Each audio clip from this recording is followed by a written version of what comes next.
ผู้ฟังกำลังให้เกียรติรับฟังสถานีวิทยุเจียงใหม่มหานคร FM 107.25 เมกะเฮิรตซ์อันดับต่อจากนี้ไปเจิญอู้จ๋ากำเมืองกับดีเจคำเพชรเจ้า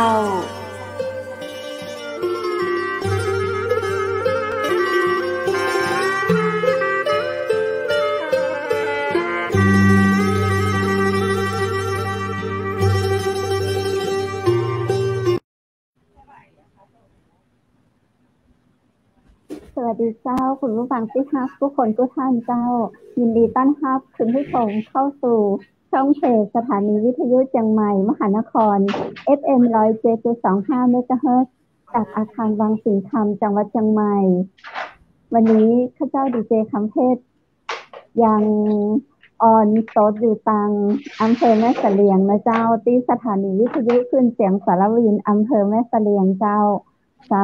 ข้าเจ้าก็มากับดีเจวูดนะเจ้าซึ่งอดีตเป็นโปรดิวเซอร์โปรหนึ่งของประเทศไทยวันนี้เนาะมาเป็นดีเจมาอยู่เบื้องหน้ารายการมาเป็นพิธีกรรายการเจ้านอกจากจะมีดีเจวูดแล้วนะเจ้าแน่นอนวันนี้ข้าเจ้าปาผู้หญิงที่ว่าเก่งอยู่ในระดับแนวหน้าของประเทศไทยคนหนึ่งมาให้ได้เจอตัวจริงกันนะเจ้าหลายคนรู้จักหลายๆจังหวัดเพิ่นเคยไปในรูปแบบของสื่อมวลชนพ้องนะเจ้านักสังคมสงเคราะห์พ้องนะเจ้าเป็นคนที่มีความสวยงามทางร่างกายและจิตใจวันนี้ข้าเจ้าปามาให้คุณผู้ชมได้เจอตัวจริงนะเจ้าคุณกติฐาพรพันธ์หรือว่าพี่โจโจ้เจ้าซึ่งปัจจุบันเป็นที่ปรึกษาวางแผนเรื่องของการเงินเรื่องของความฮักตัวนะเจ้าใครมีปัญหาก็ถามเข้ามาได้ยินดีต้อนรับพี่โจโจ้กสิฐาพรพันธ์สวัสดีเจ้าสวัสดีค่ะสวัสดีเจ้าสวัสดีครับพี่โจโจ้สวัสดีครับดีเจคำเพชรครับพี่โจโจ้ฟังการเมืองปอหูเรื่องก็เจ้าไม่ได้เลยต้องพูดไทยกันเนาะไม่อยากจะฟังรู้เรื่องพอดีว่าก็จะต้องหาแฟนคนเหนือตอนนี้โสดด้วยกะเลยถ้าแบบอยากได้ภาษาอะไรก็จะหาแฟนภาคนั้นเลยโอเคครับเป็นความคิดที่ดีมากครับเดี๋ยวใช่ไหมใช่ไหมเนาะมีเปิดแล้วเจ้าก็เรียนทางเหนือมีนักขนาดเลยพี่ไปแอวแม่เสลียงมาเรียบร้อยแล้วนะหลายครั้งแล้วด้วยติดใจแม่เสลียงหนุ่มแม่เสลียงก็เที่ยวตรงแม่เสลียงตรงไหนบ้างครับพี่โจโจ้ก็แถวรีโอปาร์คแล้วก็รีโอปาร์คเขาจัดก็แล้วก็รีโอปาร์คเขาพาล่องแม่น้ำสารวินพาไปกับทีมคณะสื่อใช่ขึ้นเรือควายขึ้นเรือควายด้วยเขาเรียกเรือควายอันนี้ได้รับเกียรติอย่างยิ่งนะคะได้รับเกียรติอย่างยิ่งนะได้ขึ้นเรือควายที่บรรทุกควายจากประเทศเมียนมามาประเทศไทยค่ะคุณวุฒิไม่มีใครสามารถที่จะได้ขึ้นนะพี่โจโจ้ชอบนะพี่โจโจ้ชอบเพราะว่าคือพี่โจโจ้มาในช่วงเหตุการณ์ที่ด่านปิดค่ะแล้วห้ามเรือวิ่งแต่ว่ามาในกรณีของบุคลากรพิเศษค่ะก็เลยได้พอดีว่าจะต้องบรรทุกของแล้วก็แบบที่จะเอาไปแจกเด็กๆนะแล้วก็ทีมงานจากกรุงเทพนะคะขึ้นไปแม่เสลียงพี่โจโจ้ก็ไป1คันรถไป Fortuner พาคณะสื่อไปสมทบกับสื่อแม่เสลียงไปพี่โจโจ้มาหลายครั้งแล้วด้วยเนาะมาครั้งหนึ่งเคยไปสัมภาษณ์ลุงตู่ไงลุงตู่ไปแม่เสลียงแล้วก็แม่ห้องสอนไปแม่ห้องสอนไปแม่ห้องสอนใช่แล้วเขาก็คือมันเขาเรียกว่าอะไรอ่ะมันเป็นตอนนั้นเขาก็จะทำวิทยุประชารัฐนะคะของท่านเสไก่อูพูดชื่อซิน้องไก่พูดชื่อซิของเสไก่อูเนาะใช่ซึ่งตอนนั้นเขาก็จะทำเป็นวิทยุประชารัฐซึ่งเราเป็นวิทยุของทางรัฐบาลชุดนี้ให้พูดไปอย่างนั้นเขาก็จะจัดเป็นเขาเรียกอะไรเป็นเครือข่ายแล้วเขาก็ส่งจากกรุงเทพไป2ท่านไปสมทบกับทางทีมแม่ฮ่องสอน ก็มาบีทหนูค่ะแล้วก็ค่ะพี่ก็เป็นคนประสานแล้วทางน้องไก่ก็ทางพิธีกรผู้ชายกับผู้หญิงแต่พี่โจโจ้ก็ช่วยประสานเคลียร์ตรงอื่นแล้วก็ช่วยแบบเดี๋ยวสัมภาษณ์คนนี้นะอะไรอย่างเงี้ยนะคะต้องเข้าเรื่องไหมชุดพื้นเมืองกลางสนามลงตู่เลยค่ะคุณวุฒิค่ะคุณผู้ชมค่ะในเบื้องหลังที่ทุกคนเห็นออกทีวีสวยๆเนาะเบื้องหลังก็จะมีอะไรประมาณนี้ใช่ตอนนี้คุณพี่โจโจ้อยู่ที่ไหนเอ่ยพี่โจโจ้อะไรจากจังหวัดไหนคะตอนนี้เป็นคนกรุงเทพแต่ตอนนี้มาอยู่ปทุมธานีโดนหนุ่มปทุมกระชากใจแต่พี่สลัดทิ้งไปแล้วตอนนี้ปทุมธานีตลาดนี้เพราะว่ากลัวโควิดแน่ๆเลยเหมือนดีเจเลยค่ะไม่เขาบอกว่าชีวิตน่ะจริงๆแล้วการจะพูดว่าสลัดทิ้งมันเป็นเรื่องราวของผู้หญิงคนหนึ่งที่ผ่านเรื่องราวชีวิตมาเยอะแยะมากมายเลยพี่กำลังจะบอกว่าตัวพี่เนี่ยพี่มีความสุขกับการชีวิตที่เกิดมาในครั้งนี้นะสนุกสนานมากหลายคนทำไม่ได้อย่างที่ได้รู้เรื่องราวที่นะกำลังจะบอกยิ่งเพิ่มความสุขขึ้นไหมคะโอ้นี่พูดไปยิ้มไปด้วยนี่แสดงว่ามีความสุขจริงๆนะครับโอ้ยเดี๋ยวไปดูในไทม์ไลน์พี่โจโจ้นะแล้วปัจจุบันมีคนตามอยู่ 13,400 กว่าคนพี่โจโจ้เลยเลิกเล่นเฟซเลยใช่ไทม์ไลน์คนตามจริงๆอะไรนะ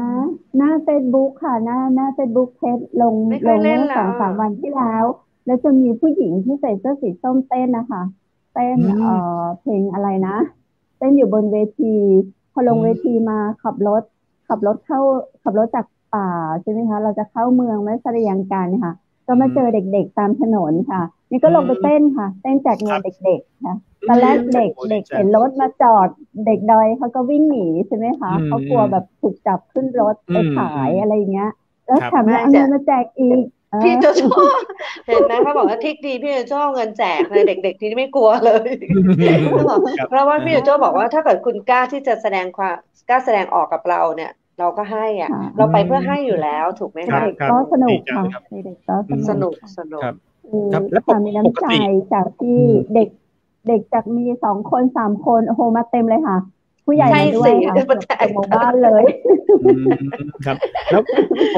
ปกติครับพี่โจโจ้ทำเกี่ยวกับอะไรครับผมถ้าในปกติเอาตั้งแต่ก่อนโควิดเลยอย่างเงี้ยครับทำอะไรบ้างเห็นทำหลายอย่างเลยพี่ทำสถานีวิทยุเหมือนกันแต่จริงๆสถานีวิทยุไม่ใช่อาชีพหลักนะคะครับจริงๆแล้วอาชีพหลักเนอะมันผันจากเขาเรียกว่าอะไรหรือถ้าเล่าแล้วนะสัมภาษณ์วันนี้วันเดียวไม่จบเอาย่อๆกลัวไม่จบเดี๋ยวคุณผู้ฟังคุณผู้ชมจะเบื่อใช่ไหมคะถ้าเกิดว่าถ้าชอบใจก็รีเควสต์มาเดี๋ยวจัดให้นะคะจริงๆณปัจจุบันก่อนหน้าตรงโควิดเนี่ยก่อนหน้าโควิดพี่โจโจ้ทำเกี่ยวกับเรื่องของอสังหาไม่ว่าจะเป็นรับจำนองขายฝากซื้อมาขายไปประมูลบ้านจากกรมบังคับคดีจากธนาคารแล้วก็ซื้อมาขายไปทำบ้านรีโนเวทขายโอเคใช่ไหมคะไปได้ดีมากไปได้ดีพอมาเจอโควิดแบงก์ก็เกิดปัญหาใช่ทุกอย่างในช่วงของโควิดมันก็จะทำให้สะดุดหมดคนที่ไม่สะดุดเลยไม่ใช่ไม่มีมันกลับกลายมาเป็นแบบว่าหน้ามือเป็นหลังมือคือคนละเรื่องราวเลยแล้วสิ่งที่ได้รับจากโควิดเนี่ยต้องบอกว่าตัวเองเนี่ยกำลังจะบอกว่าขอบคุณโควิดที่พี่โจ้โพสต์ไทม์ไลน์เลยนะมีคนไปเม้นเยอะมากเลยไปกดไลค์พี่โจ้บอกว่าขอบคุณโควิดที่ทำให้เราได้เรียนรู้จากชีวิตเราอยู่กับตัวเองมากขึ้นเรารู้จักตัวเองว่าเราชอบอะไรไม่ใช่เราตื่นเช้ามาเรามีเวลาที่เราจะต้องทำอันนี้ซึ่งเป็นกิจกรรมที่เป็นธุรกิจหมดเลยค่ะครับแต่เราไม่เคยให้อะไรกับตัวเองเลยเราเคยถามตัวเองไหมว่าเราชอบอะไร เราไม่ต้องถามแต่เรารู้ว่าเราชอบอะไรแต่เราเคยรู้เคยตอบโจทย์ตัวเองไหมจริงๆว่าเฮ้ยชีวิตแบบนี้นะมันมีความสุขมากเลยตื่นเช้ามาไม่ได้ทำอะไรบ้างทำในสิ่งที่ตัวเองชอบได้เรียนรู้เพิ่งรู้จักคำว่าเศรษฐกิจพอเพียงที่แท้จริงเรื่องจริงเลยพอดีว่าพอมีช่วงโควิดพ่อป่วยคุณตาคุณตาป่วยก็เลยต้องมาดูแลอยู่กัน3 คนพ่อแม่ลูกคุณตาตอนนี้81ค่ะตอนนี้ณปัจจุบันนี้คุณยาย70 กว่าก็ท่านป่วยทั้งคู่ได้มาดูแลก็เลยมาอยู่ที่บ้านหลังใหม่นี่ซึ่งบ้านก็ยังทำไม่ได้เสร็จเรียบร้อยนะจะไปให้ไปอยู่ที่บ้านเราบังเอิญบ้านเราตอนนั้นกำลังทำเพราะว่ากระเบื้องมันระเบิดเราจะให้ท่านไปอยู่ไม่ได้มันระเบิดทั้งบ้านแล้วเรากำลังเปลี่ยนกระเบื้องที่มันเป็นบ้านโบราณมันเก่าไงน้องคำเพชรน้องพีเจคำเพชรคือมันเก่ามากอ่ะมันบ้านที่น้องเคยเข้าไปด้วยเนาะที่อู่ที่เป็นที่น้องเคยไปนอนมันระเบิดออกมาหมดเลยพื้นแล้วเรากำลังเปลี่ยนใหม่พอจังหวะช่วงอ่ะท่านมาป่วยในช่วงนี้ทีนี้ก็เลยไม่ได้สามารถที่จะเดินไปเดินมาลุกเข้าห้องน้ำได้เพราะว่าไม่มีห้องน้ำในตัวมันก็เลยต้องย้ายมาอยู่ไอ้บ้านที่เราซื้อมาเพื่อที่จะรีโนเวทขายก็เลยมันเป็นบ้านเดี่ยวพอดีเนี่ยที่นั่งอยู่เนี่ยแต่นี่อยู่ในห้องก็เลยเป็นความอบอุ่นที่อยู่กับคุณพ่อคุณแม่เนาะมากที่สุดเลยปกติก็ได้อยู่ได้ถ้าได้ดูแลมันก็ยังแบบเล็กๆน้อยๆกับการมาโควิดไปไหนไม่ได้อยู่ที่บ้านทำอาหารเองทำอาหารเนี่ยเป็นคนทำอาหารอยู่แล้วหน้าตาอาจจะไม่ให้นะคะทำอาหารจริงๆชอบนะคะแล้วทีนี้ก็เลยกลับกลายเป็นว่ามีพื้นที่หน้าบ้านปลูกผักเองค่ะไม่ว่าจะเป็นพริกนะคะกะเพราโหระพาตะไคร้ขึ้นเต็มหมดเลยตอนนี้สามารถเอาไปจำหน่ายได้เล็กๆน้อยๆนะแต่ไม่ค่อยได้จำหน่ายแจกค่ะแจกอย่างเดียวเลยใครอยากได้มะเขือยาวเยอะมากพริกมีอะไรเยอะแยะเลยพี่โจโจ้ไม่เคยปลูกเลยแต่ครั้งแรกในชีวิตอายุตอนนี้56 ปีจะย่าง57แล้วนะคะโอ้แล้วครับผมสวยอ่ะเหมือน40เลยพี่โจโจ้ครับถามนิดนึงก่อนหน้าที่จะโควิดเนี่ยได้ใช้ชีวิตแบบนี้ไหมครับได้ใช้ชีวิตแบบนี้ไหมเพราะว่าเท่าที่ฟังดูเนี่ยเหมือนเป็น working woman มากเลยใช้ชีวิตแบบนี้เหรอนางทำงานน้อยเพราะว่าทำงานอ่ะอาชีพตรงนี้ทำงานนิดนึงอ่ะแล้วนางก็เที่ยวอย่างเดียวต้องถามพี่เจค่ะแม่นางชอบคือเวลาพี่รับทำงานที่ต่างจังหวัดพี่ก็จะอยู่เที่ยวต่อหมายถึงว่าถ้าพี่ไปสกลนครพอพี่ทำงาน1 วันถ้าจบไม่เป็นไรถ้าไม่จบต่ออีก2 วันก็จะเป็น3เป็น4เป็น5แล้วแต่นี่เพิ่งกลับจากศรีสะเกษค่ะนอนศรีสะเกษ1 คืนไปนอนสุรินทร์อีก1 คืนแล้วก็เลาะเที่ยวไปเรื่อยเลยแล้วก็ไปกินตูดเป็ดบุรีรัมย์แต่ก็คือวิธีการทำงานก็คือทำงานด้วยพ่วงกับการเที่ยวให้ระวังกับชีวิตตัวเองด้วยแต่ที่ไปแม่ห้องสอนมีทริปนึงที่ไปเที่ยวโดยเฉพาะเลยตั้งใจไปเลย2 ครั้งเนาะ2 ครั้งใช่ไหมคะต้องถามน้องดีเจกับไม่2 ครั้งที่ตั้งใจไปเที่ยวเลยครั้งแรก2 ครั้งที่ไปเที่ยวที่ไปกับน้องที่สวีเดนมาไงคะใช่ไหมน้องที่สวีเดนครั้งเดียวไงแล้วก็มากับพวกพี่ๆไงคะไปชาร์ลอตของพี่เสแต่ที่เชียงใหม่แล้วก็พาพี่ไปเที่ยวเสมิงแล้วเราก็มาเที่ยวแม่เสลียงแล้วที่พี่โจเพิ่งไปมาไงมากับพวกพี่สิที่อะไรมากับที่ตอนคุณนายผู้พัน2 ครั้งไปมาจากเชียงใหม่คนอายุน้อยกว่าแต่จำไม่ได้พี่ไปอยู่เชียงใหม่ไปเจอกันที่เชียงใหม่ไงแล้วก็ขับรถตามกันไปแม่เสลียงจำได้ไหมคะจำได้ไหมแล้วก็ยังไปหลั่นล้าครับพี่โจโจ้ครับถามนิดนึงเพื่อนรอบๆข้างที่เราเคยเห็นเพื่อนที่ทำงานด้วยเนี่ยเขาประสบปัญหาอะไรอย่างเงี้ยแล้วเขาเคยมาปรึกษาอะไรเราอย่างนี้บ้างหรือเปล่าครับมากค่ะเพราะว่าคนแรกเลยหน้าที่เนี่ยนะปรึกษาทุกเรื่องอะค่ะปรึกษาประจำค่ะเองก็บอกรับปรึกษา มากค่ะเลยกลายเป็นว่าอุ้ยตายแล้วเนี่ยมีคนบอกว่าพี่เป็นศิลานีเหรอบอกว่าพี่ไม่เป็นศิลานีพี่เป็นที่ปรึกษาพี่เคยสอนพี่เคยแบบพี่ชอบสอนเด็กๆเพราะว่าจากประสบการณ์ในคือพี่ไม่ใช่คนร่ำรวยมากแต่ในเขาเรียกว่าชีวิตที่ผ่านมาตรงนี้ถือว่าประสบความสำเร็จในชีวิตสำหรับผู้หญิงคนหนึ่งนะคะต่อสู้นะคะหาเองใช้เองนะคะแล้วก็ยังแบบโอเคนะพี่โอเคอะค่ะน้องวุฒิพี่โอเคมากค่ะแล้วเพื่อนๆนะครับมองการใจใช่ค่ะพี่วางแผนชีวิตที่พี่จะเกษียณอย่างไรณวันนี้หมายถึงว่าพี่56กำลังจะก้าวเข้าสู่57แต่พี่เนี่ยเที่ยวตลอดนะพี่ก็ทำงานเล็กๆน้อยๆเหมือนเพื่อนหนูเลยแต่ทำไมแบบว่าโหห่างกันไป10 ปีพี่หน้าตาดีใช่ไหมคือเหมือนเราแบบเพื่อนกันเลยนะอารมณ์ดีพี่อารมณ์ดีนี่แสดงว่าโควิดเนี่ยพี่โจโจ้ก็จะคิดอีกแบบหนึ่งคือพี่โจโจ้เคยได้เห็นข่าวไหมโอ้โหยิ่งตอนนี้ข่าวออนไลน์เนี่ยโอ้โหยิ่งฟังแล้วบางทียิ่งเศร้าเลยอย่างเงี้ยถ้าพี่โจโจ้อยากฝากไปถึงว่าเนี่ยคนที่เขาฟังอย่างเงี้ยดูแล้วเนี่ยเราอยากให้แบบหรือว่าไม่ต้องคือให้มันคิดอีกแบบหนึ่งจริงๆนะเมื่อกี้ที่ฟังพี่โจโจ้ผมว่าดีมากเลยบางทีถ้าเราคิดแบบพอเพียงนะปลูกอะไรกินเองทำอะไรกินเองบางทีข้าวมื้อนึงเราเคยกินเป็นพันนะครับก็อิ่มเหมือนกันบางทีกินข้าวลืมไง40 บาทก็อิ่มเหมือนกันพี่โจโจ้คิดยังไงกับตรงนี้เราลืมไปเราลืมไปไม่ใช่เราลืมไปว่าชีวิตเขาบอกว่าเราลืมไปที่พี่บอกว่าเฮ้ยจริงๆแล้วเนี่ยเราเพิ่งค้นพบตัวเองว่าเราเนี่ยมีความสุขมากเลยกับการที่เฮ้ยพอโควิดมาเรากลับเปลี่ยนแปลงไปออกไม่ได้เราทำยังไงที่จะให้อยู่กับมันได้นะคะเรื่องเงินที่จะต้องหาไม่ต้องพูดถึงหลายคนเราเอาคนส่วนใหญ่ที่จะกระทบคนอีกกลุ่มหนึ่งที่ไปขายของออนไลน์ขายอาหารอะไรที่เปลี่ยนอันนั้นถือเป็นความโชคดีเพราะว่าเขาบอกว่าในขาวมีดำในดำมีขาวใช่ไหมคะ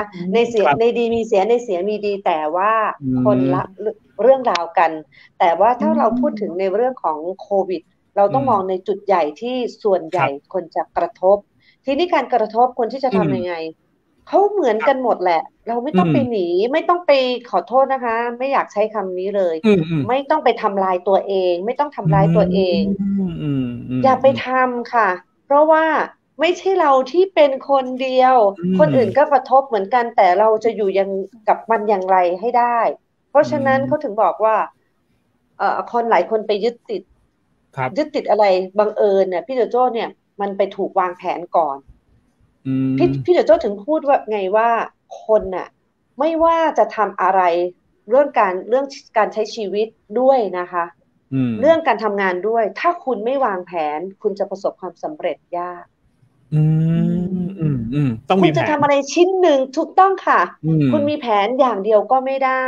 คุณต้องมี1 2 3และ4หรือและ5ด้วยซ้ำถ้าคุณไม่ได้จุดนี้คุณก็ต้อง1ไม่ได้ไปกับ2ไป3เพราะว่า1มันต้องเป็นอันดับ1ที่เป็นทางเลือกของคุณพี่เดี๋ยวโจ้กำลังพูดถึงด้วยไม่ว่าในเรื่องของการทำงานกับการใช้ชีวิตด้วยครับพี่โจ้อยู่ตรงเนี้ยใช่พี่โจ้พี่โจโจ้ไม่ได้ว่าเพิ่งเกษียณมาตอน56นะพี่โจโจ้เที่ยวมาตลอดต้องถามน้องดีเจคำเพชรดูเพราะว่าพี่โจโจ้เนี่ยมีงานก็ทำไม่ใช่ไม่ได้เรื่องของโลกของความจริงใช่ค่ะพี่โจโจ้จะอยู่กับความจริงพี่โจโจ้เป็นคนที่ชัดเจนมากซึ่งเรากำลังจะบอกว่าเรากลัวมากเลยพี่โจโจ้เนี่ยเตรียมไว้เสมอเลยว่าถ้าเกิดเราอายุเท่านี้นะเราขอเที่ยวไปเพราะเรามีแรงแล้วเราเจ็บป่วยเราทำยังไงพี่เตรียมไว้หมดเลยพี่เตรียมไว้เป็นบรรทัดฐานพี่เคยถามคนหลายๆคนในระหว่างที่พี่กำลังเรียนรู้เนี่ยพี่พยายามถามคนว่าเขาทำยังไงใช่แล้วเวลาเขาจะใช้ชีวิตเนี่ยเขาก็เสียถ้าพูดถึงข้าราชการเราไม่ต้องไปพูดถึงอันเป็นข้าราชการเนี่ยพี่ไม่อยากฟังข้าราชการเพราะข้าราชการเขามีเงินเดือนกินได้ตัวของพี่โจโจ้เนี่ยค่ะพี่โจโจ้เตรียมตัวยังไงคะ1 2 3ยังไงคะพี่ไม่เคยเก็บเงินสดพี่เก็บเป็นอสังหาทองพี่ก็เก็บ นี่ขอบคุณมากเลยที่พูดถึงเรื่องทองพี่เก็บทองจริงๆเก็บทองทั้งทองแท่งทั้งสร้อยคอแต่ดูตอนนี้มีไหมดูซิเห็นสร้อยไหมเพราะอะไรไม่เห็นครับไม่เห็นเพราะอะไรล่ะคะนี่ไงนี่ขอบคุณมากเลยเป็นคำถามที่ดีนะถือว่าตรงนี้เราแชร์ประสบการณ์กันเพราะพี่เศรษฐกิจโควิดไงคะที่แรกเลยพี่โจโจ้เป็นคนใส่สร้อยเนี่ยติดคอมาตลอดเส้นเล็กมากแต่หนัก5 บาทนะซึ่งคนไม่รู้น้องดีเจคัมเพชรก็ไม่น่าจะรู้ด้วยเพราะมันเป็นเส้นเล็กมากแต่มันเป็นตัน5 บาทนะทุกอย่างนี่คือใส่แบบไอ้นี่หมดเลยมีหมดเลยมีหมดแหวนนี่ก็มีพี่โจโจ้เก็บที่เป็นทองไปขายหมดทองคำแท่งขายก่อนแล้วและพี่โจโจ้ต้องขอบคุณพี่คนหนึ่งที่เพิ่งมารู้จักอันนี้เดี๋ยวเราตัดทิ้งไปก่อนนะคะซึ่งเขาให้คำแนะนำไงเมื่อเราประสบโควิดเนี่ยบางทีเราคิดเองไม่ได้อย่าไปคิดว่าเราเก่งทั้งหมดเพราะฉะนั้นทุกสิ่งทุกอย่างเราต้องเกิดจากการเรียนรู้ต้องเป็นน้ำไม่เต็มแก้วต้องเติมอยู่ตลอดเวลาเติมไปเรื่อยๆเลยไม่ว่าจะเรื่องของการทำงานอะไรต้องเรียนรู้สิ่งใหม่ๆไม่งั้นเขาก็ไม่จ้างคุณหรอกถ้าเกิดว่าจ้างคุณวันนี้คุณทำแบบนี้คุณทำแบบนี้ได้เหมือนเดิมทำงานบริษัทน่ะเขาก็คนอื่นคนใหม่มาก็ทำได้แล้วแต่ถ้าคุณไม่คิดต่างวันนี้นะคุณอยู่ในสังคมยากใช่ไหมฮะกลับไปที่ตรงนี้ทองขายทองแท่งก่อนเพื่ออะไรพี่ซื้อบ้านมาเพื่อทำขายแล้วตัวไหนดีพี่เก็บไว้ให้เขาเช่าครับพี่มีเป็นอย่างนี้หลังนะอีกหลังก็คือให้เขาเช่าพี่ทำจากพี่ไม่ได้มีเงินเลยนะคะครับทำขายบ้านหลังแรกใช่ให้เช่าบ้างอันไหนขายได้ขายแต่พอพิษเศรษฐกิจมาพิษโควิดมาแบงก์ก็จะปล่อยยากทำให้คนกู้ยากแล้วแบงก์ก็ไปปรับเงื่อนไขใหม่ซึ่งกู้ยากมากอะไรนี่มันเข้มงวดเพราะว่าแบงก์ก็ต้องเรียนรู้การที่เขาจะสูญเสียถูกไหมคะเขาไม่ยอมเสียเปรียบอยู่แล้วอันนี้ไม่ได้ตำหนินะอันนี้ไม่ได้ตำหนิที่ตัวเราไม่ต้องพึ่งแบงก์ค่ะใช่แต่ตัวพี่หมายถึงแต่ตัวพี่เนี่ยเวลาขายบ้านคนก็ต้องไปกู้เพราะว่าหลายคนเนี่ยไม่ได้มีเงินสดมาซื้อที่โจโจ้เลยครับแต่แบงก์ไม่ได้ปล่อยให้ลูกค้าแบงก์ไม่ได้ปล่อยให้ลูกค้าพี่โจโจ้ก็ขายไม่ได้กว่าจะกู้ได้พี่โจโจ้ก็รอแป๊กเลยหมายถึงบางครั้งเนี่ยคนบางครั้งทำงานครั้งเดียวเนี่ยครับมันอยู่ได้นานอย่างเงี้ยแต่เราก็ทำไปเรื่อยๆแล้วเราก็ยังพอมีค่าเช่ากินอะไรอย่างนี้มันถูกเรียนรู้มาเรื่อยๆพอถึงหน้าวันนี้นะก็ถูกสอนไปอีกรูปแบบหนึ่งว่าการมีบ้านกับการมีที่ดินดีกว่ามีบ้านที่ดินก็พอมีบ้างที่ดินพี่โจโจ้ก็พอมีบ้านแต่ยังไม่มีแถวเหนือมีแต่อีสานที่ดินมีหนองเมืองแต่ที่มีไม่มีเหนือมีเพชรบูรณ์มีพะเยาแต่พะเยาอ่ะมันเป็นที่ดินสปก.มีพะเยามีหนองบัวลำพูมีสกลมีเพชรบูรณ์แม่เสลียงเอาไหมคะมีโคราชแม่เสลียงไม่เอามีเพื่อนแล้วไม่มีเพื่อนถึงแม่เสลียงอาศัยฟรีเริ่มฉายแววเริ่มฉายแววงกมาวิธีคิดอย่างเงี้ยครับวิธีคิดแบบเนี้ยเกิดจากการวางแผนมาเมื่อตั้งแต่ประมาณอายุเท่าไหร่ครับหรือว่าเรียนจากประสบการณ์ชีวิตล้วนๆเลยเอางี้ก่อนพี่โจโจ้เคยทำงานประจำมาก่อนหรือเปล่าพี่โจโจ้ทำวิทยุไงคะแล้วก็เป็นแม่ค้าอยากรู้ไม่ว่าจะเป็นแม่ค้าอะไรบ้างมันพูดกลับไปกลับมาถึงบอกเรื่องราวมันเยอะนะถ้าฟังแล้วก็อยากติดตามต่อเอาเป็นแม่ค้าเอาพอยนี้ก่อนพี่พอยที่แบบเริ่มอายุประมาณเท่าไหร่เริ่มวางแผนแล้วว่าเอ๊ะมันต้องเก็บที่ดินแล้วอะไรเงี้ยจริงแล้วมันเริ่มทำมาตอนที่51ยัง50ยังสนุกอยู่50ยังสนุกอยู่ยังไม่ได้ทำยังไม่ได้เริ่มอันนี้56ใช่ไหม51เนี่ยเริ่มมาทำอสังหาเริ่มเรียนรู้คิดเองทำเองน้องวุฒิรู้ไหมว่าพี่โจโจ้เนี่ยไม่ได้มีที่ปรึกษานะเริ่มต้นพี่โจโจ้พี่โจโจ้เป็นคนต้องถามน้องดีเจคัมเพชรว่าพี่โจโจ้เป็นอะไรที่นิ่งแต่เก็บแล้วก็ดูว่าเขาทำไอ้เนี่ยถ้าอยากทำแต่มันจะเก็บอยู่นี่มันจะเมมโมรี่อยู่ที่นี่แล้วทีนี้พี่ก็วันหนึ่งอ่ะพี่เคยเห็นเขาประกาศขายพอดีพี่จัดรายการวิทยุพี่เป็นเจ้าของอยู่แล้วพี่จัดรายการด้วยพี่ดังเวอร์ที่ธัญบุรี ถูกไหมคะเป็นคลื่นที่ดังพี่ก็ขายโฆษณาอยู่แล้วแล้วเขาก็มาจ้างพี่ทำโฆษณาบ้านเหตุมันมาจากตรงนี้พี่ก็พี่ก็มันเขาขายดีมากเลยฉันโฆษณาฉันนี่แหละนะคะเสียงฉันนี่แหละเสียงแหบๆอย่างนี้เขาชอบมากเลยแล้วก็เขาขายดีมากเขารวยเลยจากอสังหาแล้วเขาเพิ่งเริ่มต้นด้วยแล้วพี่ก็เลยเกิดจุดประกายว่าอยู่ในแค่เขาเรียกว่าอยู่มันอยู่ในความคิดเฉยๆมันเก็บไว้ในลึกๆมันก็ไม่คิดว่าตัวเองจะทำได้ครับทำครั้งแรกใช้วิธีนะคะได้กำไรหุ้นกับเพื่อนเลยหรือเปล่าหุ้นบ้านหลังแรกที่ทำเดี๋ยวก่อนนะมันไม่ได้ทำพี่ไม่ได้ขายบ้านเริ่มแรกนะพี่รับจำนองโฉนดแบบนี้แต่พี่เนี่ยอยากทำบ้านขายซึ่งกำลังจะบอกว่าพี่รับจำนองโฉนดก่อนจำนองโฉนดมันก็ง่ายแล้วทีนี้พี่ก็ต้องไปนั่งนะวันหนึ่งพี่ก็นั่งเข้าแต่ไอเนี้ยจะซื้อบ้านเพื่อมาทำขายพี่ก็เข้าคอมพิวเตอร์ก็ไม่เป็นเหรอครับไม่เป็นเล่นไม่เป็นหรอกทำไม่เป็นพี่ก็ไปเรียนรู้เอาพี่ก็แบบว่าพี่เป็นคนมีความพยายามสวยและไฮโซมากนะทำไมเล่นคอมไม่เป็นนะไม่ใช่ในตอนนั้นพี่รู้ว่าทำอะไรเป็นแต่ไม่ชีวิตพี่ไม่จำเป็นต้องไปนั่งอยู่หน้าคอมค่ะพี่ใช้เด็กพี่รู้ว่าคอมพิวเตอร์มันทำงานอะไรได้มันใช้งานอะไรได้มันทำอะไรได้แต่พี่ไม่จำเป็นต้องไปทำมันเองพี่ให้เด็กเพราะว่าเด็กต้องอยู่ข้างหลังถ้าเกิดพี่ทำทุกสิ่งทุกอย่างเดินไม่ได้ทางนานโอเคไหม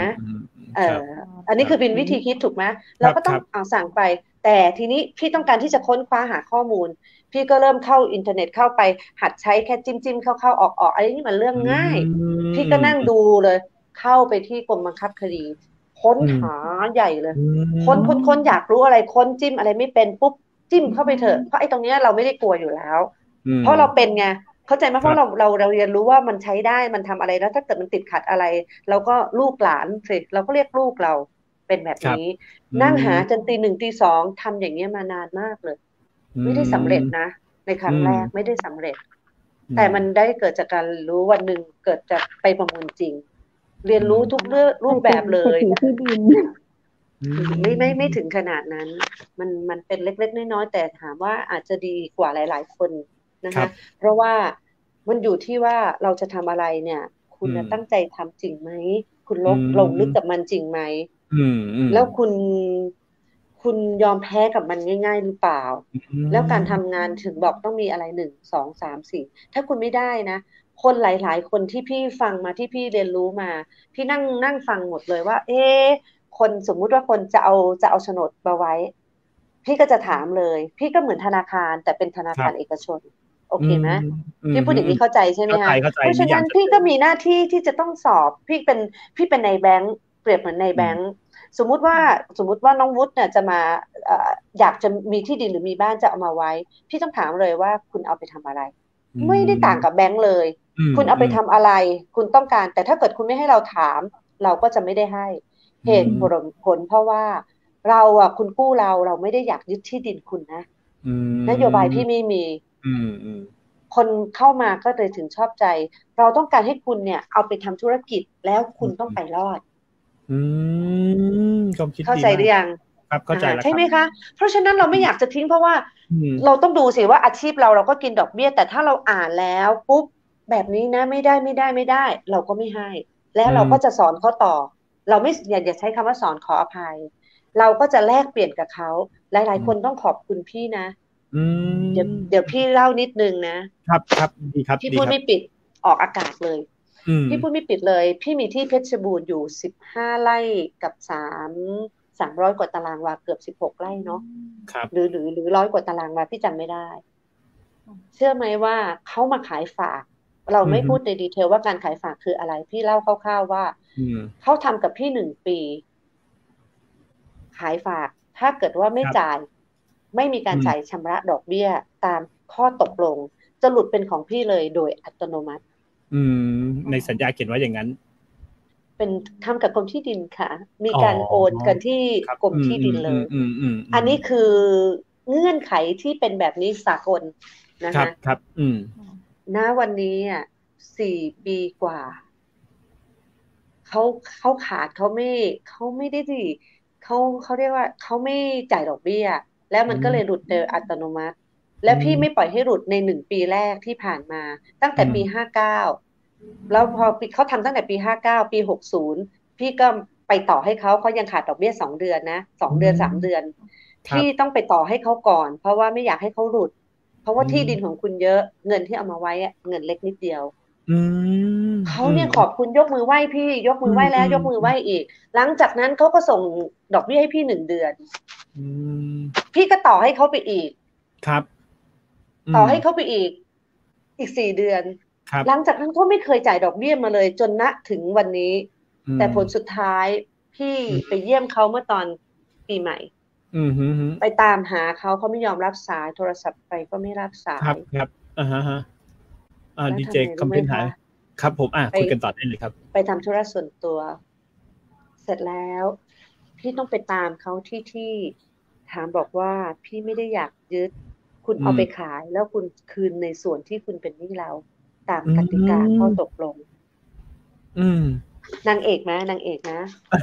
คือดอกเบี้ยที่มันอะไรอย่างเงี้ยเราไม่คิดละเราขอแค่ตามข้อตกลงไม่ใช่ต้องจ่ายดอกเบี้ยตามข้อตกลงที่ดินมันเยอะมากครับที่ดิน15 ไร่ติดถนนดำติดถนนทางหลวงแผ่นดินใกล้กับอุทยานประวัติศาสตร์สีเทพครับกำลังจะขึ้นเป็นมรดกโลกเร็วๆนี้ครับที่เพชรบูรณ์ที่ดินมีมูลค่ามากใช่เขาตกลงนัดถ่ายวันเดือน30 กรกฎาคมแล้วค่ะเหรอครับผมขอบคุณพี่มากมาไหว้พี่กันหมดเลยผู้หลักผู้ใหญ่ผู้อะไรพี่บอกว่าบุคลิกพี่อาจจะดูไร้ญาติละพี่เป็นคนชัดเจนเกี่ยวกับที่อะไรพี่แบบพี่พูดนะ working woman ครับใช่พอฟังเคสนี้ก็คือถ้าทุกคนกำลังเจอเคสอย่างเงี้ยสมมุติว่าไม่ใช่เขาไม่ได้มาฝากไว้กับทางพี่โจโจ้ไงถ้าพี่โจโจ้จะฝากเขาอย่างเงี้ยเราควรจะยังไงดีครับคือนี่อันนี้คือแบบผมพี่สมมุติว่าฝากให้กับคนที่เขาฟังอย่างเงี้ยครับพี่ผมรู้เลยนะในสถานการณ์อย่างเงี้ยคนเป็นแบบนี้กันเยอะแล้วคนก็จะไม่กล้าสู้หน้าพี่สมมุติว่าคนมาฝากจำนองไว้คนไม่กล้าสู้หน้าเลยไม่กล้าสู้หน้าไม่กล้ารับโทรศัพท์อย่างเงี้ยนี่อันนี้คือพี่โจโจ้ยังไปตามเขาถึงขนาดเนี้ยแล้วถ้าเกิดกรณีที่เป็นเคสอย่างที่ใกล้เคียงเนี้ยคนอื่นน่ะเขายึดไงนั่นเลยครับพูดว่าพี่ไม่ตำหนิเขานะเพราะไปพาดพิงไม่ได้เพราะมันเป็นตามกติกาว่าเขาไม่ได้แต่ของพี่เนี่ยพี่จะต้องเคลียร์ก่อนคล้ายๆว่าพี่พูดตรงๆว่าพี่ไม่ได้เดือดร้อนขนาดนั้นแล้วพี่ก็ไม่ได้รวยขนาดนั้นแต่ถามว่าพี่ตายไปวันนี้พรุ่งนี้พี่ก็เอาไปไม่ได้2 อย่างเหลืออยู่2 อย่างเอาไปได้อยู่2 อย่างใช่ไหมบาปกับบุญถูกไหมมันติดตัวไปได้แค่นั้นถามว่าวันนี้เรามีกินมีใช้แล้วเราจะต้องเขาเรียกลดบุญทอนบุญตัวเองไหมอย่าทำครับอย่าทำแต่เวลาร้ายก็ร้ายสุดๆนะดูหน้าดิแต่ดูหน้าดิโหดเลยโหดมากเลยทำร้ายเลยร้ายลึกๆแล้วก็ชัดเจนว่าแหละครับผมว่าลึกๆแล้วเนี่ยลูกน้องกลัวมากลูกน้องกลัวหมดน่ะเพราะว่าเป็นคนชัดเจนไม่คือไม่อะไรพูดมาเคลียร์เสียงดังฟังชัดอย่าว่าแต่ลูกน้องกลัวเมื่อกี้ผมก็กลัวครับในการที่จะเข้ามาในล็อกอินกันเมื่อกี้เนี่ยผมก็กลัวนิดนึงเอาไงเหรอมันกลัวตอนไหนบอกสิกลัวยังไงอะยังไม่ได้คุยกันเลยนะตามหลักมันจะต้องโทรคุยนะเห็นหน้าเนี่ยในโปรไฟล์ใจดีสไตล์แต่เดี๋ยวนี้ครับพี่บางทีข้อความมาบางทีแบบเราก็อาจจะคิดไปเองครับพี่บางทีการพิมพ์กับการพูดได้คนละอย่างกันพี่สังเกตพี่ใช้พูดเอาใช่ครับพี่ใช้พูดแล้วใครมันก็พิมพ์ถูกบ้างผิดบ้างแล้วก็บางทีคำก็มันก็ห้วนไงก็ค้าขาไม่เป็นน่ะตรงไปตรงมาผมว่าเป็นคนตรงไปตรงมาเอายังไงใช่เพราะฉะนั้นเขาจะไม่ให้เวลาประสานงานอ่ะนี่ก็คือเรื่องหนึ่งฝากไว้การประสานงานการติดต่องานฝากคุณผู้ชมคุณผู้ฟังนะคะไม่ควรที่จะใช้ข้อความเขียนติดพิมพ์ติดกันก็แปลความหมายอีกอย่างหนึ่งเว้นวรรคก็อีกอย่างหนึ่งนะคะเพราะฉะนั้นต้องฟังคำพูดจะได้ฟังน้ำเสียงว่าอุ้ยมีเสียง ขึ้นมีเวฟมันมีเวฟใช่ไหมจะได้รู้ว่าโอเคนะมันไม่ใช่รุนแรงเนี่ยบอกว่าเฮ้ยเอายังไงอย่างนี้อย่างนี้อย่างเงี้ยใช่ไหมอย่างนี้ก็ดูนี่ใช่ไหมแต่บางครั้งเนี่ยดูสิอย่างน้องดีเจคำเพชรน่ะเสียงหวานน่ารักนะคะใครอยู่ข้างๆก็โอ้ยน่าจะชื่นชมคนนี้ไม่เคยทำร้ายใคร เสียงนี้ไม่เคยทำร้ายใครคนนี้เสียงหวานตลอดคนนี้เสียงหวานตลอดครับใช่ครับครับก็ไม่แน่นอนเหมือนกันนะโลกเราบางทีก็มีอะไรแบบพี่เขาก็บอกอยู่แล้วมันมีข่าวว่ามีด้านมันมีด้านดีมีด้านไม่ดีอะไรอย่างนี้มันทุกคนมีหมดแต่ว่ามันอยู่ที่คนที่อยู่ตรงหน้าเนี่ยที่ต้องการที่อยากจะได้รับอะไรจากเราใช่ไหมคะใช่มันต้องดูว่ามันเหมือนกับว่าจริงๆแล้วนะไม่มีใครที่อยากจะเอาสิ่งไม่ดีไปให้ฝ่ายตรงข้ามคนข้างหน้าหรอกแต่บางครั้งเนี่ยมันเกิดเหตุการณ์อะไรซึ่งมันนิดนึงแต่รักกันเอาไว้ดีเนาะชั่วโมงนี้เนี่ยยิ่งเป็นแบบนี้ด้วยพอโควิดมาก็ยิ่งก็ด่าเลยครับไปไม่หมดกับไอ้เรื่องสร้อยเลยเนี่ยยังไปไม่หมดเรื่องสร้อยเลยนะก็มีทีเด็ดนะครับก็คงยืนยันอย่างที่พี่โจโจ้บอกครับว่าจริงๆแล้วถ้าเราจะเก็บอะไรเนี่ยเก็บเป็นพวกแบบอสังหาริมทรัพย์หรือว่าอะไรเงี้ยจะดีกว่าไม่คนก็จะพูดว่าคุณผู้ฟังบางท่านที่ฟังอยู่ก็จะบอกว่าแหมแกก็มีนี่แกก็ทำได้สิเข้าใจไหมแล้วคนไม่มีอย่างฉันจะเริ่มต้นยังไงอันนี้ก็ไว้หลังไมค์แล้วติดตามที่ไทม์ไลน์ได้ติดตามไทม์ไลน์พี่โจโจ้ได้พี่โจโจ้ตอบให้จะสีขาชื่อโจโจ้เนี่ยค่ะผู้หญิงสู้โวยใช่ไหมน้องวุฒิเห็นหรือยังดีเจวุฒิเห็นหรือยังผู้หญิงสู้โวยก็เลยกลัวตรงนี้กลัวตรงนี้มากกว่าใช่ครับก็เลยแบบแต่จริงๆใจดีแล้วก็ผู้จะเข้าอะไรสัญญาณแล้วตอนนี้ในสถานการณ์ตอนนี้ครับพี่โจโจ้ครับเนี่ยทำแป๊บนึงนะครับตอนนี้ได้นะครับผมได้ยินนะคะหายค่ะคุณวุฒิเริ่มใหม่เลยค่ะโอเคสงสัยทางกรุงเทพอะครับกรุงเทพที่ผมอยู่บางทีอินเทอร์เน็ตก็มักจะมีปัญหาแบบนี้ตลอดเวลาครับเหมือนแม่เสลียงดีเจวิทย์อยู่กรุงเทพเหรออยู่กรุงเทพครับวุฒิอยู่กรุงเทพค่ะอ้าวอยู่ใกล้กันพี่โจอยู่ธัญญะพี่โจอยู่ธัญญะมาเลยเลี้ยงเตี๋ยวได้เลยครับเคยเจอกันใช่ไหมเจอกันแล้วยังเคยนัดแต่ไม่เจอจะให้เจอกันแล้วก็พี่โจโจ้ติดภารกิจที่นครนายกงานรับปริญญาที่ FM ค่ะครับทุกวันนี้เลยต้องมาเจอกันแบบออนไลน์นี่แหละครับวันนั้นเขายังไม่จัดสรรมันยังไม่ใช่เวลาของเราที่ได้เจอกันค่ะวางอนาคตยังไงครับพี่ไม่วางอะไรแบบมันจะให้พูดยังไงอ่ะพี่โจโจ้บอกว่าพี่โจโจ้เตรียมเลยนะพี่โจโจ้ทำประกันเพื่อที่จะดูแลในเรื่องของสุขภาพพี่โจโจ้ป่วยเมื่อไหร่นี่เพิ่งออกจากโรงพยาบาลผ่าไส้ติ่งมาได้2 เดือนกว่าหมดไป300,000 กว่าหลายคนบอกว่าเฮ้ยน่าตกใจถ้าฉันไม่มีเงินฉันทำไงก็เพราะว่าคุณไม่ได้เตรียมตัวไงแต่พี่เตรียมไงเข้าใจเพราะตามทันหรือยังทีเนี้ยหมดไป300,000 กว่าทุกคนกำลังจะบอกว่ามันถูกการเตรียมไว้หมดเลยใช่ยุคนี้ค่ะยุคนี้มันก็เยอะอยู่เนาะเยอะมาก300,000 กว่าบาทใครก็ร้องโอ้ถ้าไม่มีเงินทำไงแต่พี่โจโจ้บอกว่ากันส่วนหนึ่งไว้สำหรับที่จะเจ็บป่วยและรักษาได้เต็มที่นอนสบายนอนห้องวีห้องนอนสบายมีอาหารการกินสบายมีคนดูแลสบายหมดเลยพี่โจโจ้อยากแชร์ไงถึงอยากแชร์ไม่ได้ขายประกันนะไม่เป็นห่วงเลยไม่ต้องห่วงเวลาที่เข้าโรงพยาบาลคือเราดูแล้วแบบโอ้โหใช่เพราะว่านางจะแชร์ออกไปใครก็จะบอกว่าสีหน้านางมีความสุขมากเพราะว่าไม่ได้เป็นอะไรที่ร้ายแรงมากก็จะชิลทุกครั้งเลยยิ่งนอนก็ยิ่งได้เงินนะคะพักก็จะหรูค่ะการกินเบิร์ธเดย์ก็ไปเบิร์ธเดย์อยู่ที่ โรงพเบิยาร์ธบาลเดย์ที่โรงพยาบาลมีพี่ๆตามไปเบิร์ธเดย์น่ารักดีมากหนูเลยใกล้หนูไปซึ่งบนออนกว่าเฝ้าโรงพยาบาลทำอะไรก็แล้วแต่ก็ได้ไปก็ถึงบอกว่าดูวันชีวิตของคนที่วัเขาวางแผนอะไรไว้จะได้เปลี่ยนวันนี้นะคะนี่เรื่องของโควิดครับว่าไงครับผมเชิญเลยครับพี่โจโจ้ไม่จะถามพี่โจโจ้ว่าตอนนี้ในงานของสื่อมวลชนเนี่ยครับก็ยังทำอยู่ด้วยหรือเปล่าควบคู่กันไปด้วยหรือเปล่าครับวันก่อนเพิ่งจะเป็นพิธีกรสลากกระช่ายหมูวนล้อค่ะเป็นคนขานเป็นคนออกสลากกระช่ายนะคะคือคุณบุญเวลามีงานให้รับเอกนายที่จวนผู้ว่าก็จะ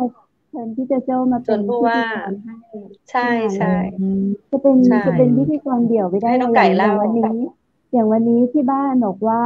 ถ้าไม่มีคุณบุญนี้กุ๊กไก่ไหวเนี่ยไม่ไหวไงก็ต้องมีคุณบุญเหมือนกันเพราะที่ผ่านมาไม่ว่าจะเป็นงานอะไรอะค่ะพี่โจโจ้ค่ะเป็นพิธีกรนำหน้าชื่อเป็นชื่อเพชรค่ะแต่คนอะไรที่ไร้สาระส่งมาให้พี่อะไรที่ไร้สาระแก้ปัญหาเฉพาะหน้าส่งมาให้พี่ถ้าเกิดจริงจังให้คนอื่นพิธีกรมืออาชีพคือมืออาชีพจริงๆทีเนี้ยเราส่งอะไรใหม่ให้คือพี่เขาแบบได้เล็กน้อยทั้งประเทศได้เล็กน้อยมาอายุเยอะแล้ววางที่ให้ความสุขไม่นะครับพี่โจโจ้ผมว่านะจริงๆแล้วตัวจริงสวยมากนะคะตัวจริงสวยมากแล้วก็หุ่นอะไรอย่างนี้แบบโอ้โหหนูอยู่ครึ่งเอวพี่เขาหุ่นหนูอยู่ครึ่งเอวพี่เขาจริงแล้วอยากให้คนอายุประมาณสัก50อย่างเงี้ยครับให้แบบอยากให้แบบมีวิธีคิดแบบพี่โจโจ้อย่างเงี้ยคือหมายถึงว่าเวลาคุยอะไรไปยิ้มไปด้วยแล้วก็มองโลกในแง่บวกด้วยผมเข้าใจว่าตอนนี้สถานการณ์มันบีบคั้นจริงๆนะบวกมากเลยไม่มีลบเลยวันนึงอารมณ์ดีอย่าไปเครียดค่ะใช่ไหมครับมีน้อยก็ใช้น้อยมีน้อยก็กินน้อยพี่โจมีอะไรเครียดไหมคะทุกวันนี้อะไรนะคะอยากฟังมีอะไรเครียดไหมขอบคุณคำถามเป็นห่วงพ่อแม่ค่ะมากที่สุดเลยชีวิตไม่เคยมีลูก1 คนไม่ได้ห่วงลูกงงไหมเพราะว่าวิธีคิดไม่เหมือนคนอื่นขอบคุณมากเลยน้องดีเจทำเพชรพี่อยากจะแชร์มากเลยในเรื่องของทุกคนนะไปยึดติดว่าจะต้องไปสปอยลูกไปอวยลูกไปไอ้นู่นไอ้นี่ไอ้นั่นพี่ไม่นะให้บ้าน1 หลังรถ1 คันที่เหลือคุณไปทำต่อเองแล้วพี่ทำประกันชีวิตไว้ให้ประกันรักษานะเหมือนอย่างพี่เลยรักษาไปเถอะคุณจะเจ็บป่วยคุณจะเป็นอะไรอันนี้หนีไม่พ้นวันหนึ่งเขาอยากเขาไปขี่รถมอเตอร์ไซค์ไอ้คันใหญ่ๆเขาเรียกอะไรบิ๊กไบค์นั่นแหละซื้อนะพี่ไม่ซื้อให้คุณพ่อเขาซื้อพี่ก็เครียดนะแต่เรียกพี่ไปจ่ายตังค์พี่ก็ต้องจ่ายทั้งที่ไม่ได้นี่ให้เขามัดมือชกไปด้วยกันไม่เป็นไรพอถึงเวลาเสร็จไปขี่ตกกลางคืนตี 2โทรศัพท์มาบอกว่าอะไรรู้ไหมเพื่อนเขาโทรศัพท์มาแม่ครับเบสรถล้มพี่นะพี่ใจพี่แบบแทบจะแบบละลายแล้วก็ค่อยๆตั้งสติเข้าใจเลยครับสตินี่สำคัญที่สุดเลยตั้งสติเจ็บเป็นของเธอวันนี้ฉันมีหน้าที่ดูแลรักษาคุณจะต้องรักษาคุณต้องได้รับการรักษาอย่างดีอยู่ที่หมอแล้วก็อยู่ที่กรรมของคุณละ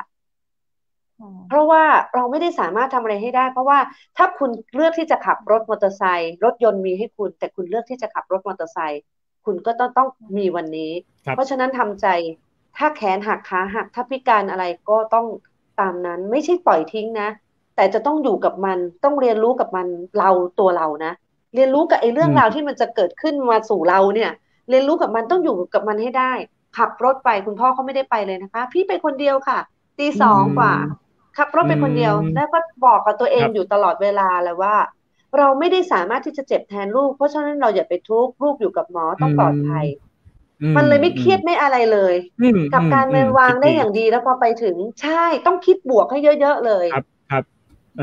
คิดบวกให้เยอะๆเลยเพราะว่าตื่นเต้นตกใจไม่เป็นแต่ว่าต้องคุมสติให้อยู่ให้มากที่สุดเลยอันนี้เรื่องจริงพี่ผ่านมาหมดแล้วแต่ตอนนี้พี่ห่วงพ่อแล้วพี่กำลังจะบอกว่าไว้พี่จะส่งคลิปให้น้องดีเจคำเพชรดูพี่ส่งพ่อเข้าผ่าตัดไปได้สักพ่อพี่ผ่าตัดไส้ติ่งพ่อพี่ต่อจากนั้นพ่อพี่ผ่าตัดหัวใจซึ่งผ่าคนแก่อายุ81มาทั้งกลางอกทั้งอะไรเต็มไปหมดเลยแล้วทำไมรู้ไหมพี่เนี่ยไม่ค่อยจะดีเท่าไหร่แต่พี่บอกกับตัวเองว่าพี่จะต้องขับรถไปให้กำลังใจพ่อเพื่อที่จะส่งพ่อเข้าห้องผ่าตัดพี่ไปค่ะพี่ไปเลยพี่ขับรถไปเลยใครจะไปลูก6 คนใครจะไปหรือไม่ไปพี่ไม่รู้มีพี่สาวพี่ไปคนหนึ่งไปตกลงไปกัน2 คนเพราะว่าอะไรรู้ไหมหมอบอกว่าการผ่าตัดครั้งนี้คุณตาอายุคุณลุงคุณตาอายุเยอะแล้ว50นะครับต้องทำใจพี่เนี่ยนอนลุกขึ้นมาพี่อยู่ไม่ได้เลยในขณะพี่ก็บอกกับตัวเองว่าพี่ต้องไปส่งนะเมื่องั้นนะถ้าเกิดท่านเป็นอะไรไปถ้าเกิดท่านไม่ได้เกิดมาอยู่กับเราอีกเราจะเสียใจไปเราคงจะแบบรับไม่ได้พี่ไปส่งท่านแล้วพี่ก็เขียนมีมุมเขียนใส่แบบเขียนใส่ A4 อย่างเงี้ยเขียน A4 ตาสู้ๆนะตาอะไรนะเป็นกำลังใจนะอะไรพี่ใช่แล้วพี่ก็ส่งวิ่งนะทำอัดคลิปกันเขายิ้มเขาสู้เราให้เขาถ่ายรูปสู้กับเราอย่างเงี้ยซึ่งใครคนรอบข้างเห็นที่โรงพยาบาลรามาเขาก็ยิ้มกันหมดเลยเพราะว่าพี่เป็นคนอารมณ์ดีเหมือนพ่อเพราะว่าใจอ่ะพี่ว่าพี่ได้พ่อพี่ก็นี่สู้อย่างนี้เลยคุณพ่อบ่อยพาคุณพ่อไปวัดใช่ครับพาไปเรื่อยที่อ้าวเห็นในไลน์ด้วยเหรอเห็นในไลน์ใช่ไหมใช่ครับใช่ครับน่ารักมากผมว่าจริงๆแล้วตอนนี้มันก็เป็นโอกาสดีนะครับผมว่าหลายๆครอบครัวเนี่ยได้อยู่บ้านมากขึ้นอย่างเงี้ยผมว่าตอนนี้เนี่ยบางทีแบบเราได้อยู่กับพ่อกับแม่เนี่ยผมว่าเป็นโอกาสที่ดีมากจริงๆเนาะซึ่งเหมือนกันผมแต่ก่อนก็ทำงานโอ้โหออกกองถ่ายทุกวันเงี้ยโดยที่เราไม่รู้เลยทุกวันนี้ได้ขึ้นไปดูเขาได้อะไรบางทีทุกวันนี้ work from home ถามว่า work from home ด้วยแล้วก็ได้อยู่กับพ่อกับแม่ด้วยผมว่าดีผมว่าช่วงเนี้ยอยากให้ทุกคนใช้โอกาสอย่างเงี้ยผมว่าน่าจะดีมากๆเนาะพอดีพี่เนี่ยนะไม่ได้อยู่เพราะว่าโควิดแต่อยู่เพราะว่าพ่อแม่พี่ป่วยพอดีพี่ได้มาดูแล้วพอดีจังหวะโควิดมาทีหลังก็นี่แหละครับถือว่าทุกอย่างเวลาจัดสรรมาลงตัวพอดีใช่ใช่ครับพอถึงช่วงที่เรายุ่งสิแล้วก็คุณพ่อคุณแม่ป่วยเข้าโรงพยาบาลเนี่ยมันจะเป็นความวุ่นวายยิ่งใหญ่เลยเนาะใช่จะเสียงานด้วยโควิดปีแรกอ่ะครับโควิดปีแรกอ่ะชีวิตไม่เคยขายของออนไลน์เลยไปเป็นแม่ค้าออนไลน์ขายส้มโอทับทิมสยามขายดีมากจำได้ยังด้วยจำได้ค่ะได้ของแถมได้ของแถมที่ยิ่งใหญ่มาด้วยยินดีด้วยนี่อยากทำอยู่เดี๋ยวต้องไปแอบดูบ้างแล้วครับไม่เป็นเลยอ่ะไม่เป็นเลยแต่ใช้ความพยายามใช้ความเป็นตัวเองอ่ะใส่เข้าไปคือไม่ได้แบบอยากเป็นแม่ค้ารู้ใจพี่ก็คือพี่เขาอยากช่วยคนอยากช่วยชาวสวนทีแรกเลยช่วยคนใช่จริงๆถูกต้องเลยหนูรู้เลยว่าพี่อยากช่วยทีแรกเลยจะช่วยเขากลับกลายมาอุ้ยขายดีมากเลยอ่ะแล้วผลสุดท้ายอ่ะเขาก็มาหักหลังอ่ะเขาเอาผลิตภัณฑ์ไม่ดีมาแต่ว่าจริงๆแล้วอาชีพนี้ก็น่าทำมากแต่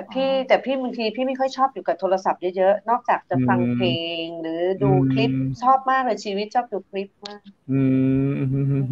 อยากให้ถามอีกเต้นรำไม่ชอบแต่ชอบแดนซ์แต่ชอบอย่างนี้แต่ชอบร้องเป็นชีวิตที่มีความสุขมากเลยค่ะครับผมว่าช่วงโควิดอ่ะมันก็ทำให้เราได้ปรับแหละครับพี่เพราะว่าอย่างอาชีพอย่างพวกเราเนี้ยบางทีอย่างคุณดีเจคำเพชรก็เคยบอกผมว่าแต่ก่อนจัดรายการเนี่ยก็ไม่ได้เห็นหน้าอะไรอย่างนี้ครับทุกวันนี้มันปรับเปลี่ยนจริงๆครับก็ต้องมาเห็นหน้าอย่างตัวผมเนี่ยผมอยู่เบื้องหลังมาตลอดทั้งชีวิตเลยนะครับก็ไม่อยากเชื่อว่าทุกวันนี้จะต้องออกมาเป็นเบื้องหน้ามาจัดรายการคู่กับดีเจคำเพชรครับผมถึงบอกว่าทุกวันนี้มันเปลี่ยนไปเยอะครับพี่ใช่ความแน่นอนคือความไม่แน่นอนครับ อืมครับความแน่นอนคือก็เลควาย มไม่แน่นอนเนาะ เขาเราบอกก็ไม่รู้ว่าว่าวันพรุ่งนี้จะเป็นอย่างไรต่อไปค่ะท่องไว้อย่างวันเดียวนี้ถูกต้องค่ะทำวันนี้ให้ดีที่สุด มันก็จะวันนี้เลยจะดีไปทุกวันใช่ ประมาทค่ะอะไรไม่ได้เลยและอีกอย่างหนึ่งบางทีเนี่ยคือเด็กหลายๆคนน่ะต้องขออืมโทษนะถ้าพูดไม่อาจจะพูดออกไปแล้วไม่ถูกใจหลายๆท่านเริ่มทำงานใหม่พอเริ่มทำงานครั้งแรกเนี่ยจบมาเด็กพวกนี้จะไฟแรงมากรวมถึงตัวเองด้วยเอาลองย้อนกลับไปดูตัวเรานะครับพอเราทำงานได้เราทำงานได้ความอยากที่เพราะเรามีเงินเดือนเองเราอยากได้อะไรเราก็ซื้อเองแต่มันมีสิ่งผิดอยู่อย่างหนึ่งคือเขาไปซื้อรถซื้อบ้านซื้อจะอี้จะอั้นจะอู้พร้อมกันโอเคไหมตามทันใช่ไหมไม่ต้องขยายต่อใช่มันไม่ได้สามารถที่คือจริงๆแล้วพี่ก็ไม่ได้เรียนรู้ในตอนนั้นก็ยังไม่ได้เรียนรู้ถึงตอนนี้นะแต่พอเราขยับเราถอยหลังอ่ะไม่ว่าเรื่องอะไรนะเราลองถอยหลังมาสัก9 2 9แล้วก็มองในเรื่องนั้นน่ะที่มันเป็นอยู่อ่ะเราจะมองเห็นอะไรได้ดีเลยถ้าเกิดสมมติเราเพราะเรามีสติขึ้นแล้วเราถอยออกมาเพื่อไปมองมาว่าเราจะรู้เลยว่าอันเนี้ยมันโบเรื่องอะไรผิดพลาดเรื่องอะไรมันมีอะไรเป็นจุดอ่อนเพราะเด็กบางทีพอนี่ไปปุ๊บทำเข้าไปสิแล้วพอโควิดมาแบบเนี้ยเกิดอะไรขึ้นพังค่ะถูกไหมคะพอล้มตึงใครจะคิดว่าใครจะมาคิดว่าใช่มันล้มหมดเลยแล้วมันไม่ได้เหลือแต่แล้วการทำอะไรก็ถ้าเกิดว่าสมมุติว่าเป้าหมายอ่ะเขาเรียกว่าอะไรเส้นชัยอ่ะถ้ามันสั้นถึงเร็วใช่ไหมคะครับอันนี้ให้ไปใครถูกไหมถ้ามีเส้นชัยที่สั้นไม่ว่าอะไรสมมุติถ้าเราไปซื้อรถ1 คันน่ะบางคนก็จะบอกว่าเฮ้ยซื้อก็ต้องซื้อให้ดีไปเลยอะไรเงี้ยแต่บางทีมันไม่ใช่เราจะต้องมี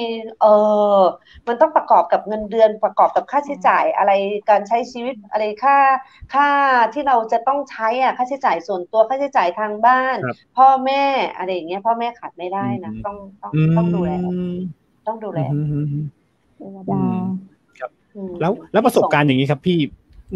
ในความคิดของพี่โจโจ้เนี่ยอย่างที่เราผ่านมาปุ๊บเนี่ยเราผ่านมาแล้วเรามองได้ใช่ไหมครับเราจะสามารถเตือนเขาตอนนี้ได้ไหมหรือว่าในความคิดพี่ต้องให้เขาเจอเองถ้าจะพูดว่า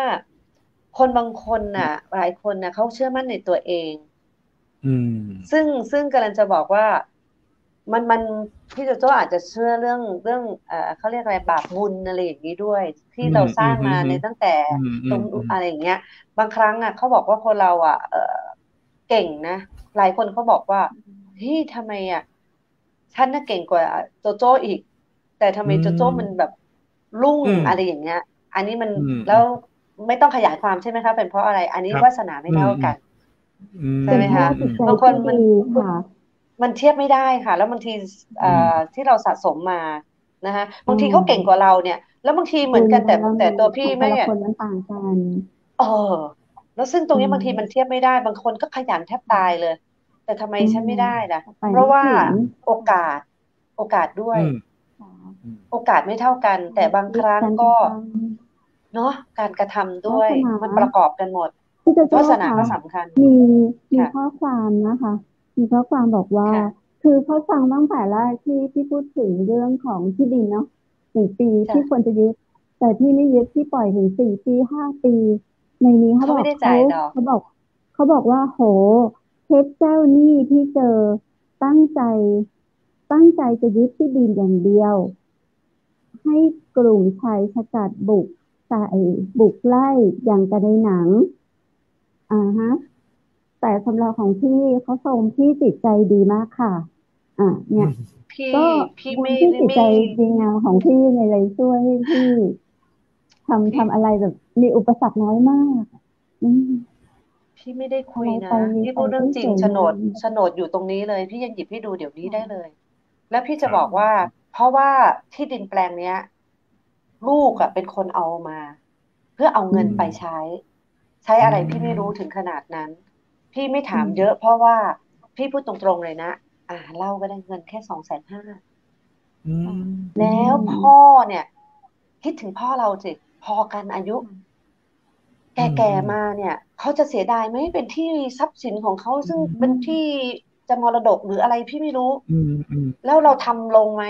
เงิน250,000พี่พูดว่าไงพี่พูดว่าไงนะพี่ขอโทษนะถ้าพี่ออกอากาศแล้วไม่เพราะเฮ้ย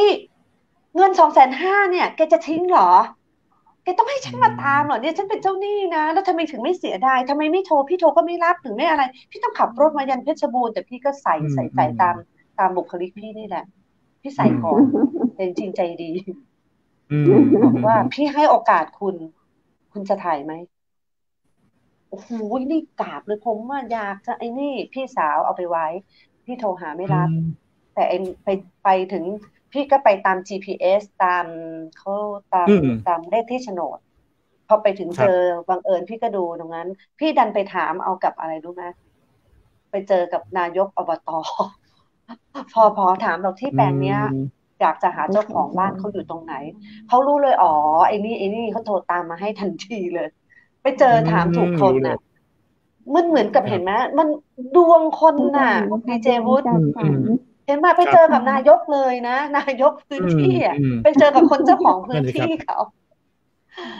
แล้วซึ่งเขาก็พอมาคุยเนี่ย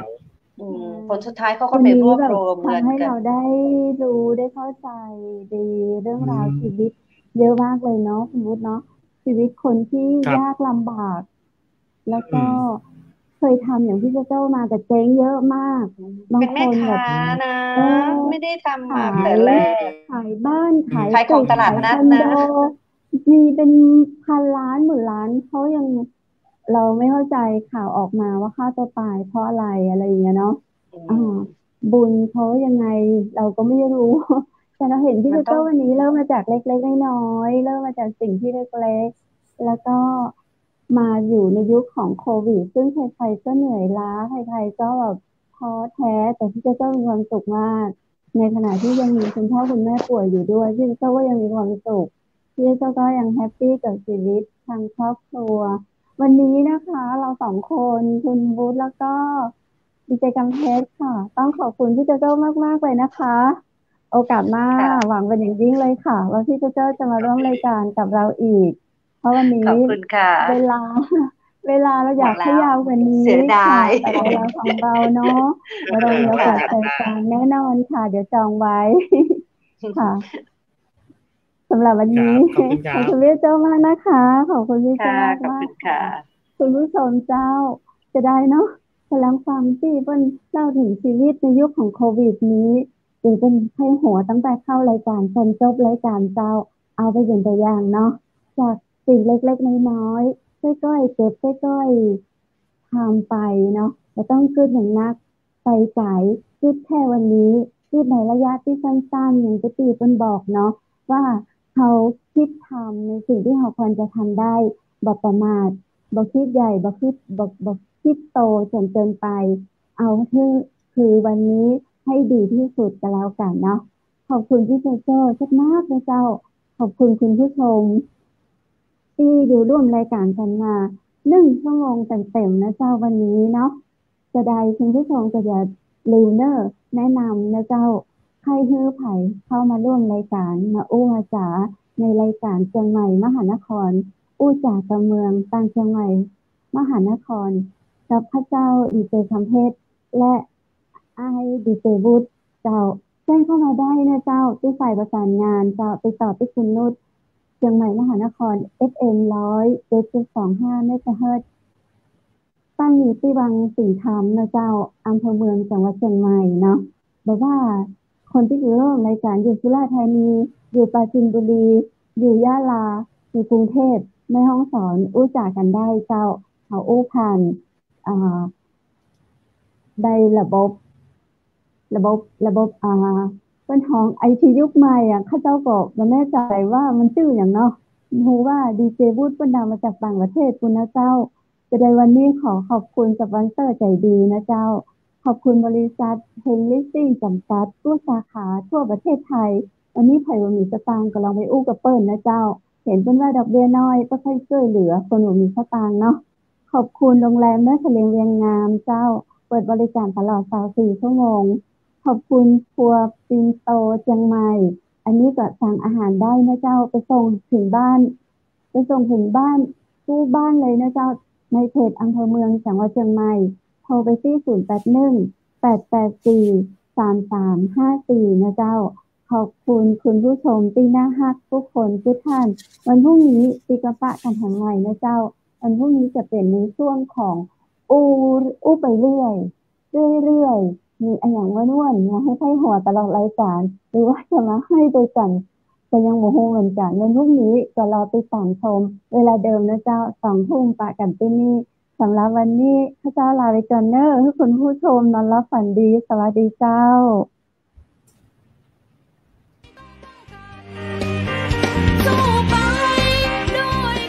สถานีวิทยุเจียงใหม่มหานคร